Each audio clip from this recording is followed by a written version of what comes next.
உங்கள் வீட்டில் கரப்பா சிலந்தி தொல்லை தாங்க முடியலையா? என்ன பண்ணாலும் போக மாட்டேங்குதா? இந்த ட்ரிக்கை யூஸ் பண்ணி பாருங்கள், ரிசல்ட்டை நீங்களே கண்கூட பார்க்கலாம்.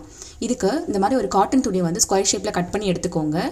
இது கூட ரசக்கற்பூரம், அதுக்கப்புறம் வேப்ப எண்ணெய், பச்சை கற்பூரம், இது மூணையும் வந்து எடுத்துக்கோங்க. ரசக்கற்பூரத்தை இந்த மாதிரி ரெண்டு வச்சுட்டு அதை நல்லா இந்த மாதிரி நுணுக்கி எடுத்துக்கோங்க. அது கூட இந்த மாதிரி ஒரு பச்சை கற்பூரம் ஒன்று பெருசாக அளவு சேர்த்துக்கோங்க. இதில் கொஞ்சமாக வந்து வேப்ப எண்ணெய் வந்து இந்த மாதிரி ஒரு பவுலுக்குள்ளே வச்சு ஊற்றி விடுங்க. ஏன்னா அப்போ தான் வந்து இடமும் வேஸ்ட் ஆகாது, எண்ணெயும் வந்து உங்களுக்கு வீணாகாது. ஸோ ஒன்று மேலே ஒன்று வச்சு இந்த மாதிரி ஊற்றி விட்டுட்டு நல்லா அது வந்து அதில் ஊறுற வரைக்கும் அது கொஞ்சம் நேரம் ஒரு 2 to 5 minutes வந்து விட்டுருங்க. நல்லா ஊறினதுக்கப்புறம் பார்த்தீங்கன்னா அது இந்த மாதிரி தான் இருக்கும்.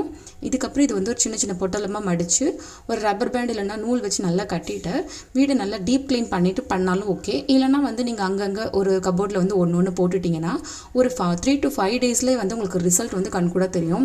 பூச்சி அங்கங்கே செத்து கிடக்கும், மயக்கமாக இருக்கும், கொஞ்சம் நேரத்தில் வந்து அது ஒன்று கூட இல்லாமல் எல்லாமே வந்து போயிடும். ஸோ இந்த மாதிரி யூஸ்ஃபுல்லான டிப்ஸ்க்கு நம்ம பேஜை சப்ஸ்கிரைப் பண்ண மறந்துடாதீங்க.